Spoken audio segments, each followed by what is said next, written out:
just to make sure that everyone I interviewed today isn't a quantum customer or sail maker, I've got a North Sail customer and an incredibly successful guy and one of the nicest guys in the sport by all accounts.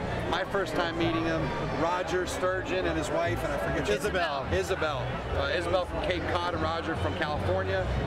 Nice to meet you. Nice to meet you too, sir. What a pleasure. And I know you read Sailing Anarchy. Oh, yeah. And you know, you got a lot of fans on the site, you know, both from your previous boats, but certainly from what you've done with We read both sides of it. Yeah. They are very vocal, so to speak. They are. But I do think that everyone admires what you've done, especially since you got the rosebud. Just why'd you build it? Sailing Anarchy really helped us too because Sailing Anarchy helped you. Yeah, because after we loaded the boat to go to Australia last year, and there were so many hits on that posting and comments, and people wanted to know, discussing how the logistics of it, the cost, and everything. We were able to go to Dockwise Yacht Transports and get a sponsor. All right, potential sponsors, just so you're here. So, and Dockwise does a great job. Dockwise is really, really supportive, and they're not just supportive with getting our boat to and from places, but they're really, really big yacht racing fans. They're fans. Now you guys, obviously husband and wife, you race together. Yeah. Yes. And you raced in Sydney for the Solus Series. Solus and what was the other one called? Big Boat Challenge and Big the Boat Trophy Challenge. Series. Yeah. No, the rating series. Rating Was series. that your first time racing in Sydney? Yes, it was. Isn't First that the time coolest ever in damn place Australia. ever? Beyond. Tell me about what it's like to race a 65-footer against 90-footers on the harbor. Oh my God. Well, we had the TP-52. That's right. And I was able to say then it was the largest small boat and the smallest big boat. This is still the smallest big boat. Oh, yeah, this is more But of it's a no big boat. longer the largest small boat. No, it's nowhere near a small boat. But I think it took over the smallest big boat from the TP. So they're still doing very well against this. So what was it like? I know the spectator boats. Well, when we were racing in Sydney and the Solus Big Boat Series, it's their big party race. So all the spectators were out there partying on their boats and drinking heavily, I think. Normally. And they didn't realize where we would be going, so we just kept going. You're doing 20. And the Australians on our boat, our tactician was Australian, Tom. And Tom Addis. And he just said, just keep going, they'll get out of your way. And our driver was like, no, I don't, what, really? Yeah, just keep going. And sure enough, we kept going, and they would just go full on their throttle and haul ass out of the way, and it was hair raising. So you didn't do the Sydney Hobart, but you did, obviously, No. you know, and you did pretty well, didn't you? Yeah, I think we're the only ones that did the Triple Crown to win the Big Boat Challenge, Solus in this case, and the Trophy Series, Rating series, and the Sydney Hobart. Now, I know you're very involved, and you know you don't seem like the guy that just makes the call and shows up. And you're very involved with your team and your crew. Well, how much of a commitment is it to put together the kind of team that you have? Full time. It's almost a full-time job. Yeah, we have a manager. Your nephew, but Yeah. he's a full-time race manager and program manager, and that helps out a lot. You got to delegate, as with everything. Yes, we're not just step on the boat, but it's pretty well divided up amongst everybody. Jack Halterman, Malcolm Park, and myself are sort of the top three leaders of this, and each bites off their part of that, of managing all the logistics and everything else that has to happen. Then we have the boat captain, Jimmy, and others that take it to another level, but the daily activities. So for me, it's not a daily activity, but. And what about coaching? I mean, you know, to get up to the level that you're at, are you just go out and practice, or do you have some dedicated coaches, or what? For many regattas, go ahead. Neither one of us drives, and never did. Very well. She drives better than I do. But you know, My wife does too. so any fleet that had an owner-driver rule was just not on the table for us because it would never work.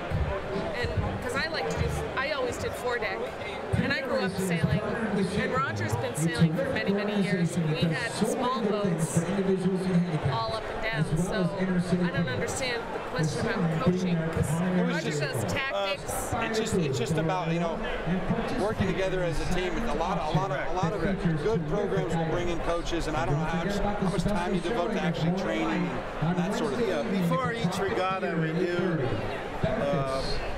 about half of the regatta time, or the whole regatta times 2 is the amount of time we put into it. And a lot of times in that period, we've had coaches off the boat, being able to see what's going on, coming back, critiquing what's going on, and you just can't see everything, you know. And someone else with a different set of eyes finds a lot, and they also put you through other paces to do better as a team.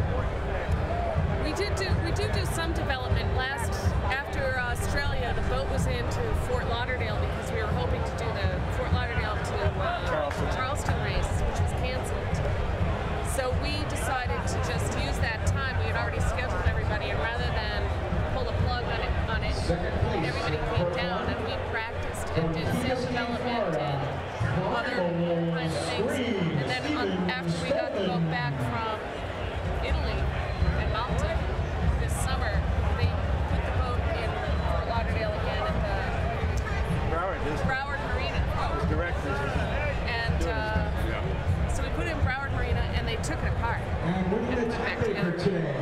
So, but coaching per se, we had a coach in Sardinia. We had Matt Smith come down because he was disabled, and he came and ran around on the inflatable, and he coached us, and it was helpful. Talk about, okay, so here idea to do the STP 65 cool big boat class, obviously a neat boat. Right. Hasn't gone anywhere. Moneypenny just got donated. They're still doing some charter back, but there's not much going on. 2 or 3. What happened? There are about 3 being built. Are they right now? Yeah. The center of mass is Europe. Yeah, they're being built in Europe. There's, I think, container raced this summer, and Mississippi, I think. Yeah. So all the big names are coming online, but obviously a little slower now. You know, but as far as the U.S. goes, there's been a lot of foot dragging, and there's been a lot of boats built, and they've been built to the spec of, well, we can beat Rosebud. Yeah, they're trying to beat the 65. Make it 1 foot longer, make it 1 foot shorter. Exactly the effect we were looking for. But we have had a lot of competition. Hard to be too good, isn't it? Well, we weren't hardly existed yet. But having competition at your size is incredibly great. It improves your program. Our racing against numbers brought us up tremendously from where we were. So you're only as good as the competition you race against. Well, that leads into my final question, which is, when we watched you out there today, I mean, you guys, unbelievable. We watched one douse and one start, a great start, gone. And then, then you come down, you're 3 miles ahead of the next guy. Yep. Beautiful douse, turn around, gone. Right. How much fun is that? I mean, what is the purpose of being here? Well, that's a lot of fun. First of all, the ride down here was fabulous. Got to promote that. It's my local yacht club, Lauderdale. Lauderdale Yacht. We love Lauderdale Yacht. And Hyannis and Santa Best junior program in the country. There you go. But we made changes to the bulb and other things. We're trying to go to the Caribbean, trying to come back to Block Island, trying to go to Europe, trying to do Fastnet. And in order to test what we put together, we have to race. So we didn't care if we lost or whatever. We are here to beat time on the water. It's all about time on the water against top competition. But it was really fun. It's fun to go fast. Yeah. You guys look great. Tomorrow you're going to go faster. We have gone faster and we'll go faster yet. But I want to say something about this regatta. Are you in or out? All right, just very quick. Go. Something about this regatta. Every day is another regatta. So you get a little trophy or something.